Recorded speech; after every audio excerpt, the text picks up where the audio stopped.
Hello.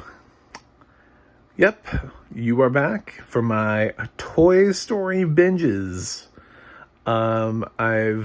If you've clicked on this, I already have reviews up of Toy Story and Toy Story 2, which means welcome back. I'm John Stark from MacTheMovieGuy.com, and this is my review of Toy Story 3.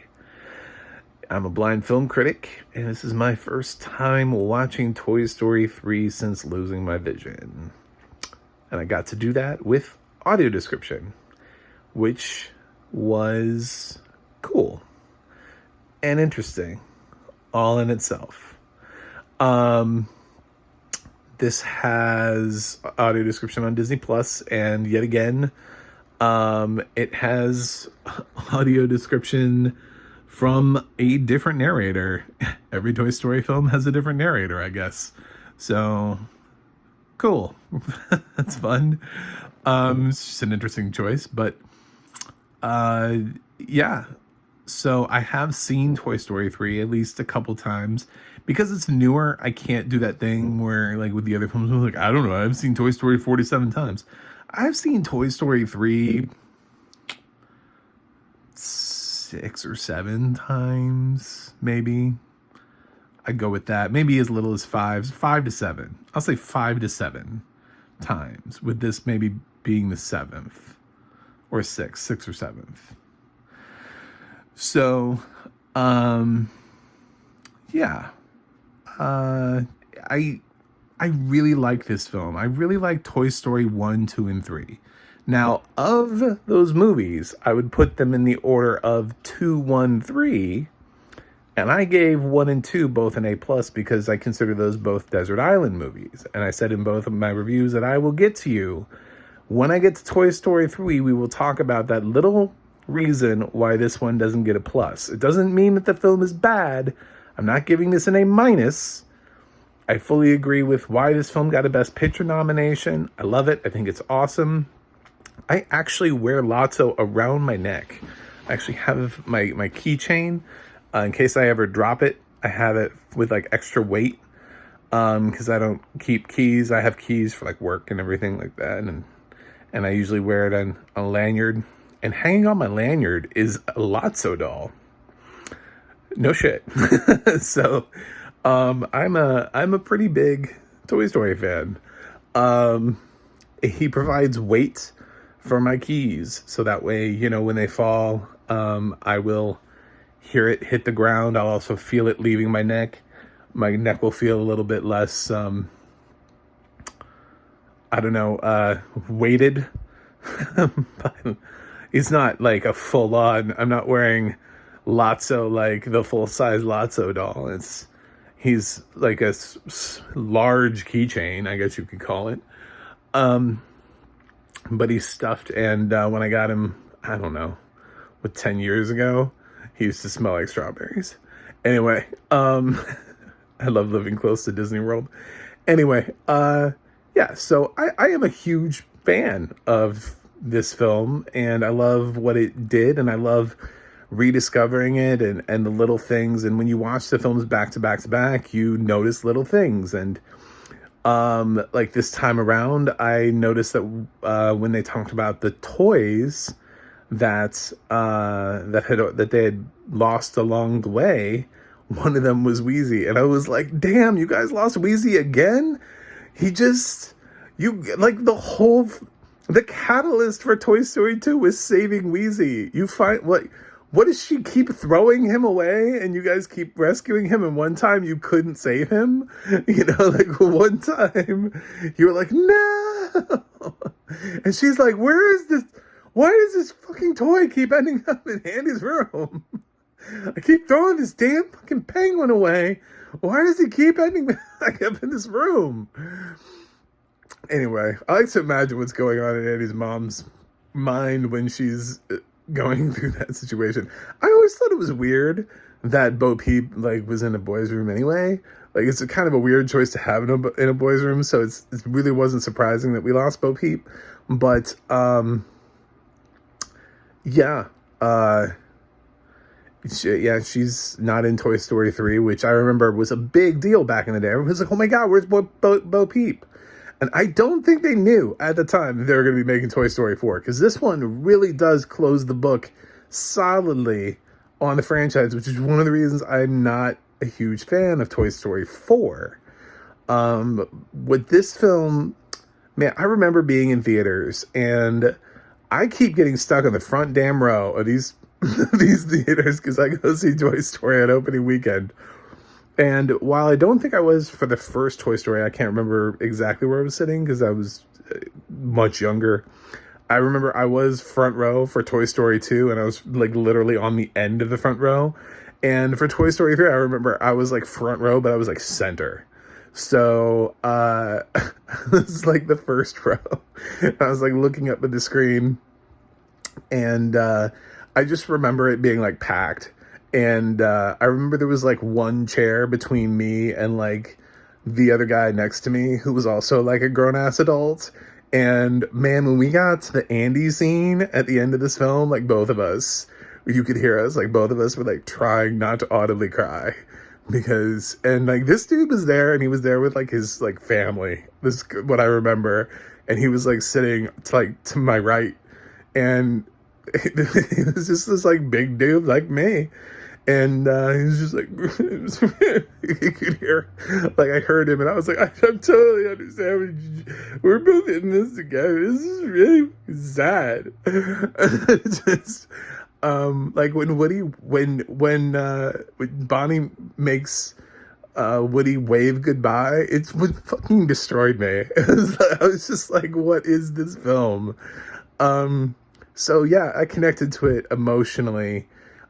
Not maybe perhaps as emotional as I had in some other films. I mean, these were tears that I was able to like kind of control. I didn't just totally, Up got me like in ways, man, that beginning of Up, I don't think anybody was ready for the beginning of Up. Like the beginning, if you don't cry after the ending of Up, like what is wrong? That was like just full on. I could not get through. I think I cried like 3 different points in Up when I first saw it. It was like the saddest Pixar film I've ever seen. I love that movie. But yeah, this got me at the end. It really did. And it was like all the toys, they finally got that one last play. You know, at the beginning of the film, they're setting it up, and they're trying to get Andy to play with them one last time before he goes to college, and it just doesn't pan out for them. And then after all the shit they've been through, finally, you know, they get it. You know, because Andy sits down and he's introducing the toys, and then he sits down and plays with them for a little bit with her. And it was just kind of a nice, cathartic moment for these characters, and to end the film, the note to end the film on. So why do I not give it a plus? Why is this not a desert island film for me? Well, to be honest, I think they knew when they were doing it, that they knew that not a single damn person in the audience would legitimately believe that all those characters were going to burn in that fire. Nobody thought Toy Story 3 was going to end with all of the characters dying in that fire. I would have had so much respect for the directors if they had ended it with the darkest ending possible for an animated franchise. If all of first of all, it would have killed, like, nobody, like, be like petitions to Disney, like, it would have just been, but it would be such a bold choice to actually be like, this is what happens to your toys. You throw them away, they go into this dumpster, and then they go into a fire and they die. That's where they all go. It didn't even, like, it didn't kill off any of them. Like, it didn't even kill off, like, one of the aliens.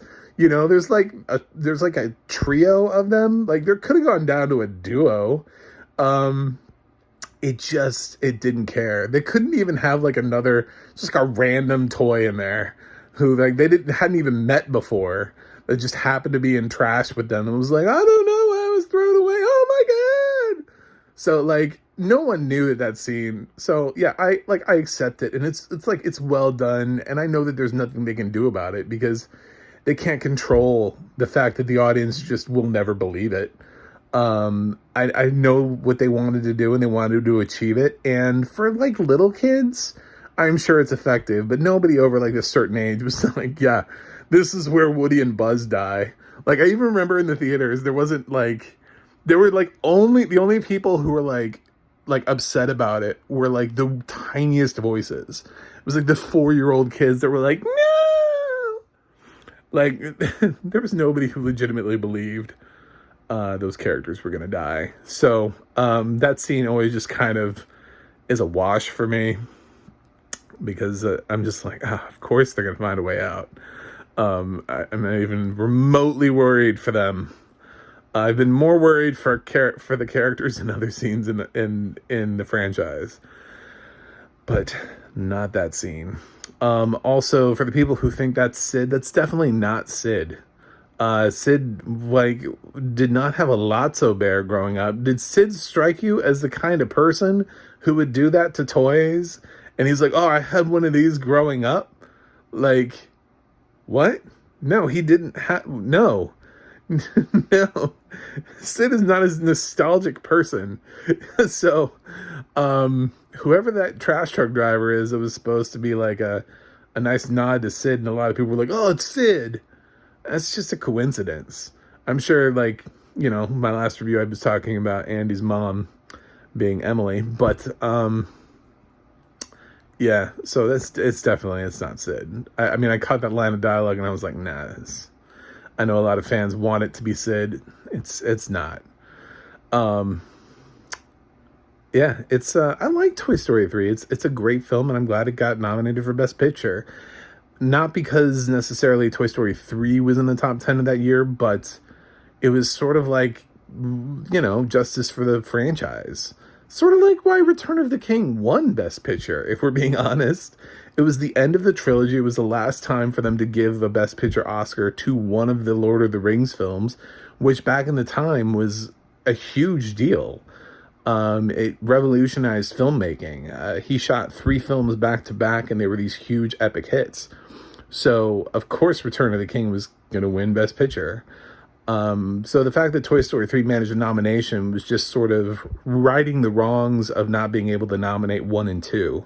Because, again, if we've been doing 10 nominations all along, I think both of those films probably would have made top 10 lists. They've both universally been loved by critics and audiences. And I think they both would have had a legitimate shot, especially Toy Story 1 would have had a shot at the nomination. Anyway, I'm a big fan of this franchise. I think Lightyear's going to just... There's no way. There's just no way it's gonna do great things. But... there you go. You know, I mean, we can dissect Toy Story. Like, there were questions that I had while I was watching these first 3 films that, you know, I mean, if I really wanted to get into it and just... Sometimes I think people get into the weeds with films. I was like, why does Bullseye sound like a dog? Like, he whimpers like a dog. B, why can't Bullseye talk? But yet all of the other animal characters can all talk. Bullseye is the only one that lacks the ability to talk. And I know that people are going to be like, well, he's a horse and horses don't talk. And I'm going to be like, there's a pig that talks. There's a dinosaur, Tyrannosaurus Rex, that talks. There's Slinky Dog talks. Like all of the other animals except like Bo Peep's sheep, I think, talk in the Toy Story franchise. So I don't understand what stops Bullseye from talking. And I was thinking it was weird that Woody has no knowledge of his history as a toy, but yet Buzz Lightyear comes like programmed with all of his knowledge, but Woody has no idea about Woody's Roundup. Like, he doesn't come from any past with any sort of knowledge about where he comes from. But not all of the characters really let you know that they do know about their past, or they do know where they come from, or what their history is, or what their purpose is. So it is kind of specific to Buzz Lightyear, but that was one of the things about Toy Story 2. I was like, how does Buzz know all of this stuff about his past, but Woody has no idea about his? I guess it's just because he's a newer toy and they're able to program thoughts into a toy. But I loved it anyway. I noticed that there wasn't really like a great new song introduced for Toy Story 3. It's not really a knock on Toy Story 3. It's just one of the things that the first two films did really well was it gave us a classic song. This one, We Belong Together, does anybody remember it? So they didn't go 3 for 3. It's not a bad song, but it's also not the other two. So those are just a couple of reasons why when you hear me say these words, I'm going to give Toy Story 3 an A. And there's no plus after that. And you understand why the first two I went with an A plus, and I'm only going with an A for Toy Story 3. It is still a very good film. It's still way up on a list for me. But I don't think I could guarantee you that this would be in a top 100. I'm not sure this would be a top 250. It might be. Might be able to squeeze the whole trilogy into a top 250. Might just fall short. I'm certain it's top 500 for me. That's a broad enough number that I could easily make that commitment. Anyway, so I will be reviewing Toy Story 4, which will not be in the top 500 for me. And you guys will get to hear all of my reasons and thoughts behind why Toy Story 4 was an unfortunate cash grab and what grade I give Toy Story 4. A film that I did not get to see visually and have only watched with audio description. Completely different experience. So it was very interesting. I will see you with my review of Toy Story 4. Let me know what you think in the comments. Throw me a like and a subscribe. You can go to my website, macmovieguy.com, and read more reviews. You can go to the audio description project at adp.acb.org and see what films have audio description and where you can watch them. And also theadna.org and see what the narrators are up to. That's it for me today, and I will catch you with Toy Story 4. And then, who knows? Maybe Lightyear. Or maybe Toy Story Time for God, or Buzz Lightyear Star Command or something. I don't know, but I might just stop at Toy Story 4 and just ignore everything else. We'll see what kind of mood I'm in. See you with Toy Story 4.